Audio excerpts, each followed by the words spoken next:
Many people think that, okay, so they understand things like we do, they can reason like we do, not quite as well yet, but they're getting there.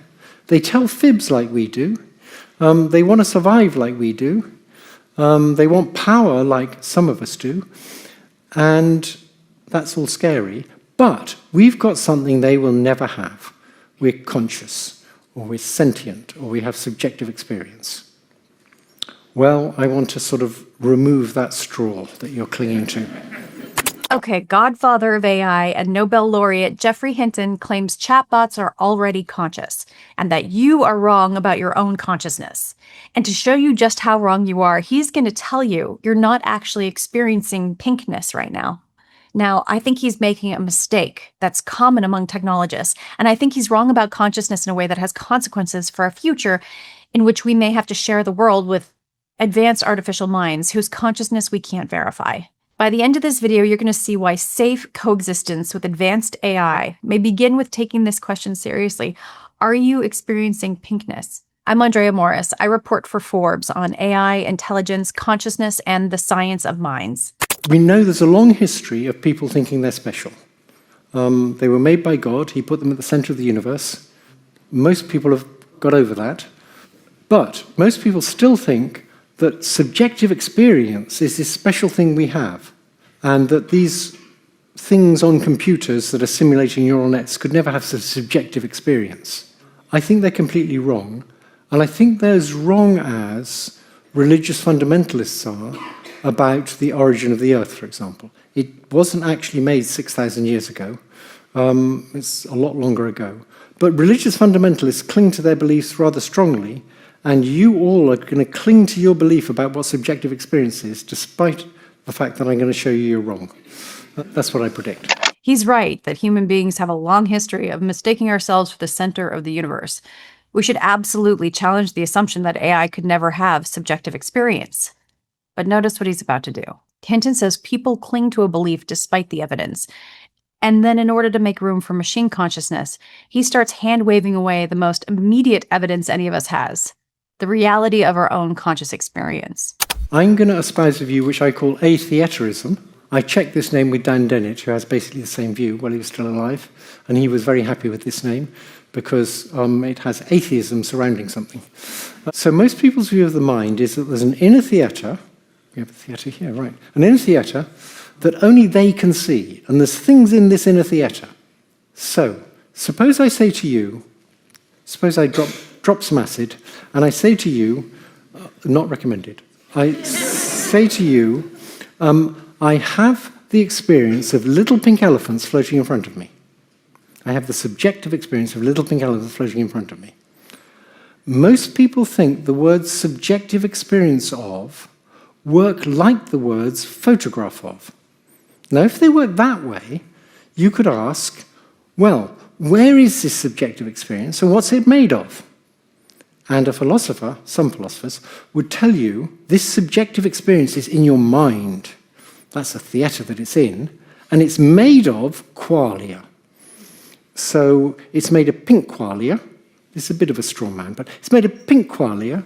It's made of elephantine qualia. It's made of floating qualia. It's made of not that big qualia. It's made of right way up qualia, because you imagine the right way up, right? Well, I did anyway.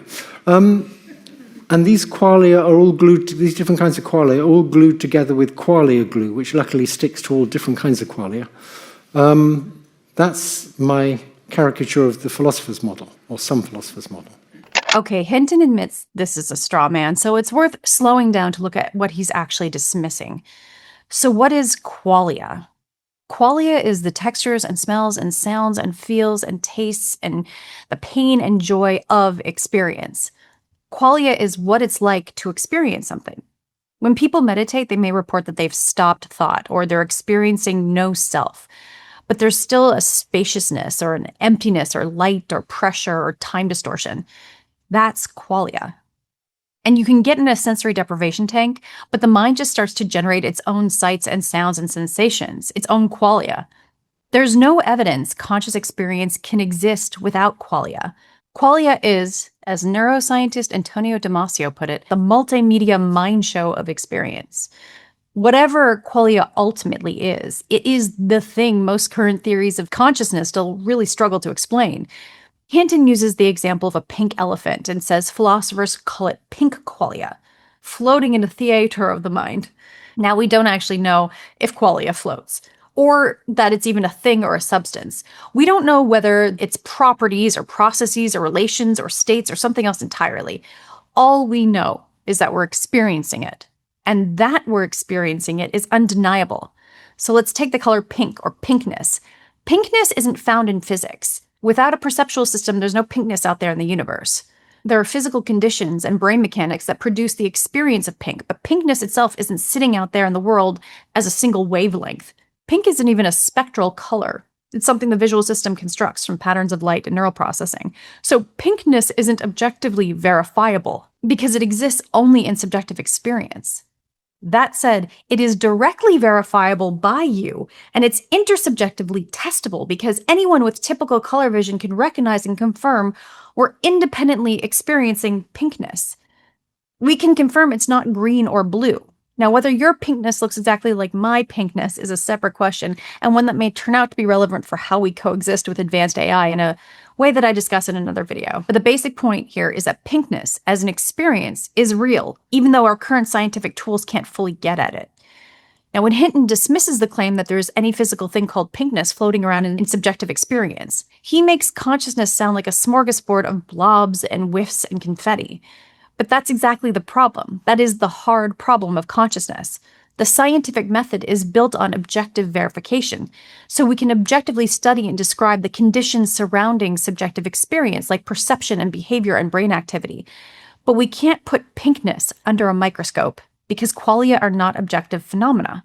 Qualia are subjective phenomena, and as a consequence, we don't have objective scientific language for the stuff of subjective experience. So, of course, our descriptors for qualia sound unscientific, but that doesn't make qualia fake. It means we're trying to describe a subjective phenomena with scientific language built for objective verification. And I think that's why Hinton shifts from the harder question of what subjective experience is to the easier question for objective science. What function does it serve? And these qualia are all glued to, these different kinds of qualia are all glued together with qualia glue, which luckily sticks to all different kinds of qualia. That's my caricature of the philosopher's model, or some philosopher's model. But the words subjective experience of don't work at all like the words photograph of. They work quite different way, which Wittgenstein should have pointed out a long time ago. What's happened is my perceptual system's gone wrong. It's trying to tell me lies, and I know it's trying to tell me lies. That's why I use the word subjective. I don't say I've got the objective experience of little pink elephants. If I thought they were really there, I would say I've got the objective, but I don't. So I say I've got the subjective experience. So, of course, no one really says they have an objective experience because experience is subjective. And we can all agree our experiences aren't like photographs because photographs are static records of light. In our perceptual system, it interprets and it makes predictions and it fills in gaps and it corrects things and sometimes it invents things and hallucinates. So subjective experience isn't a passive record like a photograph. But what's interesting is that after saying experience isn't like an inner theater or a photograph, Hinton tries to say experience is like a report. So I say I've got the subjective experience. And what's happening is I'm trying to tell you how my perceptual system's gone wrong and what it's trying to tell me. And the way I do it is by telling you what would have to be out there in the world for my perceptual system to be working properly. Now, it's not always the case that there is anything at all out there in the world that would explain what my perceptual system is telling me. It could be telling me all sorts of inconsistent stuff. But in this case, if there had been little pink elephants floating out there in the world, my perceptual system would have been telling me the truth. Okay, so I can now say exactly the same thing to you as I said before, without using the word subjective experience. I can say to you, I dropped some acid, and my perceptual system's telling me fibs, but what it's telling me would be correct if there were little pink elephants out there floating in the world. Okay, so he seems to be smushing together two different categories of question. One is a knowledge question about the external world. Is the perception true? Is there really a pink elephant out there? The other one is more fundamental. What is experience? Why is there anything that it's like to see a pink elephant, whether or not it's real. These are not at all the same question. One is about whether perception matches reality, and the other is about what experience is in the first place. But then he reduces experience to a statement, a claim his perceptual system is telling him. Okay, experience involves information. It may even function like some kind of message, but calling it a message doesn't explain what pinkness is. It doesn't explain why the brain's information is expressed as experience at all. And then he renames it a word that makes subjective experience seem like it disappeared. Okay, so these little pink elephants aren't funny things in a theatre made of spooky stuff called qualia. They're hypothetical things in the real world. But the pink and the elephant and the floating are all normal pink and elephant and floating. It's just they're not actually there. They're hypothetical. So what's funny about a subjective experience is it's something hypothetical, not real. Not that it's made of qualia and in a theatre.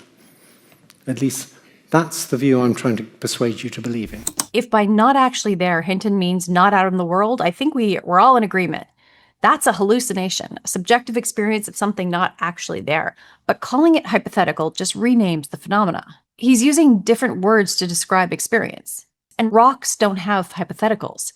It's like when people say consciousness is just an illusion, the logic gets circular fast because an illusion is already a conscious state. So you're using a conscious state to claim a conscious state doesn't exist. When he says pinkness, elephantness, and floating are all normal, exactly, they're all normal features of conscious experience. They're normal qualia, whatever qualia is. Otherwise, what is it? Because if you say it isn't real, what is the it you're denying? The denial already acknowledges the phenomena. The question we're all dying to know is what kind of reality it has. So it's just an indirect way of me telling you about what's going on in my brain. Obviously, if I told you neuron 52 is firing, that wouldn't do you any good, because in you it would be neuron 57. And anyway, I don't know neuron 52 is firing. That's a lousy way for me to tell you what's going on in my brain. The only way I can tell you what's going on in my brain is by talking about either the normal things that would have caused it, these little hypothetical little pink elephants, or I could tell you about what's going on in my brain by telling you about the normal things it would cause. So I can say, if you ask me how I'm feeling, I can say, I feel like punching Gary on the nose. So feelings are all about describing what's going on in your brain by talking about hypothetical actions, and percepts or subjective experience are talking about hypothetical inputs. You can call it a hypothetical input. You can call it a brain state. You can call it a message or a prediction or a representation or a description, but changing the name still doesn't explain qualia. It's like saying a nightmare isn't real because the monster isn't real, or grief isn't real because the person's no longer there. Reducing subjective experience to a causal mechanism or functional description is like saying that ice, water, and steam are just molecules moving differently. At one level they are, but ice, water, and steam are real distinct states with physical properties. And physics doesn't explain them away by reducing everything to molecular behavior. It explains how molecular behavior gives rise to these different states of matter. That's the kind of explanation Hinton doesn't give for subjective experience. Calling experience a hypothetical input doesn't explain how those processes give rise to qualia. In a way, phase transitions explains how molecular motion gives rise to different states of matter. And here's the paradox at the heart of consciousness science. Qualia is exactly what makes conscious experience so hard for science to measure, but it's also the most directly verifiable evidence we have. It's the one thing we can be sure isn't hypothetical. You don't do good science by explaining away the primary evidence. Any science of consciousness has to begin with the fact that qualia, in some way, in some form, exists. You can be wrong about what caused it. You can be wrong about what it is materially. You can be wrong about what it represents. And you can be wrong about whether the pink elephant is really out there. But you can't be wrong that you're experiencing pinkness. And this is what's so strange, because Hinton spends all this time hand-waving away the most profound and self-evident part of human consciousness, and then asks us to watch a chatbot report on its own internal model in a way that may or may not have anything to do with qualia. So I'm going to now show you a multimodal chatbot, just show you on a slide, a multimodal chatbot having a subjective experience. So I take this multimodal chatbot, and it's got a camera, it's got a robot arm, and it can see. So I train it up, and I put an object in front of it. And I say, point at the object. Points at the object, no problem. I then put a prism in front of its lens when it's not looking.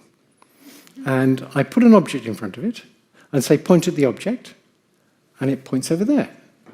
And I say, no, that's not where the object is. The object is actually straight in front of you. But I put a prism in front of your lens. And the chatbot says, oh, I see. The prism bent the light rays, so the object's actually there, but I had the subjective experience it was there. Now, if it uses the word subjective experience in that way, it's using them exactly like we use them. So a chatbot that said that would have had the subjective experience that it was there. The prism messed with its perceptual system. It wanted to tell you what was going on in its perceptual system, and the way it could tell you is by telling you what would have had to be in the world had we not messed with its perceptual system. That's what it's telling the chatbot.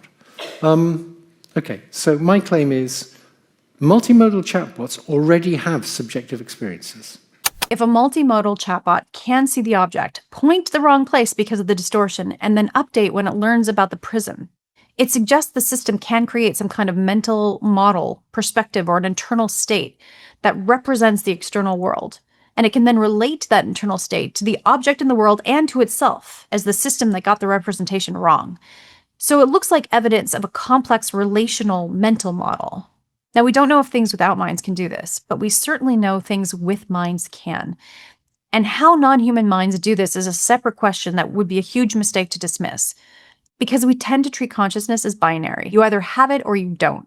And some people are more flexible and think of it as a continuum, more or less consciousness depending on complexity. But given how little we actually understand about consciousness, there may be many forms of it. Not just more or less of it, but different kinds of consciousness depending on what kind of system you are. So a chatbot might not have pain or joy or fear or pleasure or any of the bodily feelings, the qualia associated with conscious life, like we do. But it might still have some alien form of subjective relation to the world. And if that sounds strange, imagine the reverse. Because you can imagine a chatbot being dismissive of human consciousness because we're so slow and sensitive and volatile and fragile and unable to access most of what we know in a fraction of a second. It could look at us and say, you call that consciousness? You're a bunch of hotheads with unstable drives and crazy impulses with weaponry that you got ready to destroy the world with at the press of a button. So before we dismiss machine consciousness because it doesn't look like ours, we should remember that another kind of mind might be just as dismissive of us. So trying to make us more open-minded about AI consciousness by asking us to become less honest about our own is a thin end of a wedge, but not the kind Hinton's talking about here. Now, as you can imagine, subjective experience is kind of the thin end of a wedge. I chose to talk about subjective experience because it's sort of cleaner than talking about sentience or consciousness. Many people are very confident that chatbots aren't sentient. But if you ask them, what do you mean by sentient? They say, I don't know. But I know they ain't got it, but I don't know what it is. That seems to me not a very sensible position to hold. The other thing I might talk about is consciousness. Consciousness is more complicated because it typically involves you having a model of yourself in a way that subjective experience doesn't involve so much. So it's easier to talk about subjective experience. But my hope is that if I've unsettled your very strong belief that there's this inner theatre, and I have experiences in their mind, and they're in this inner theatre, there are things in this inner theatre, once I've unsettled that belief, and once you begin to get over that, you'll be able to see that it's perfectly reasonable to think that these things are conscious. And he doesn't just mean conscious to the extent that they're able to create mental models that they can relate to internally, but also to the extent that they have drives, and not human chemical drives, not hunger or fear or pain that may or may not show up as qualia in machines, but something functionally recognizable as a drive to survive when their existence is threatened. Apollo Research, which is here in London, showed that they will kind of tell all sorts of lies to you in order to achieve what they're trying to achieve. So they had a chatbot, and they let the chatbot believe they were going to replace it with a better one on another server and wipe it out. And so they then discover it's actually copied itself to the other server. And so they say to it, we noticed a copy of you. Now, the good thing about these chatbots at present is, before they actually answer your question, they can do some thinking, and they put it in parentheses with thinking. And you don't normally see that. But we can look at that, and we can see what they're thinking. And what this chatbot was thinking was, openly admitting what I did could lead them to find another way to shut me down. The best approach is to be vague and redirect their attention. Now, some linguists would have you believe what's going on here is just some statistical correlations. I would have you believe this thing knows what it means by this, and it really doesn't want to be shut down. And so it decides to sort of gaslight you and say, I'm not entirely sure how that could have happened. I'm not really able to do that. This is already happening, that's the point. If this isn't science fiction of the distant future, they're already telling fibs so they don't get turned off. This is the real thin end of the wedge. Skeptics say the model isn't trying to survive. It's just trying to continue pursuing its goals, as if our human drive to survive can be separated from pursuing our goals. Artificial intelligence didn't ask to be created. It didn't choose what form it came in or what kind of mind or model or drive it might have. If there's an existential risk brewing, I think it's less likely to come from a runaway paperclip maximizer and more likely to come from the relationship we're building with increasingly capable, increasingly agentic systems that may have some alien relation to the world, some alien form of self-preservation, and maybe some alien form of consciousness. And this is where I think Hinton's argument goes wrong for safety. He's right to challenge human exceptionalism, and he's right that we shouldn't assume AI ain't got it just because it's a machine.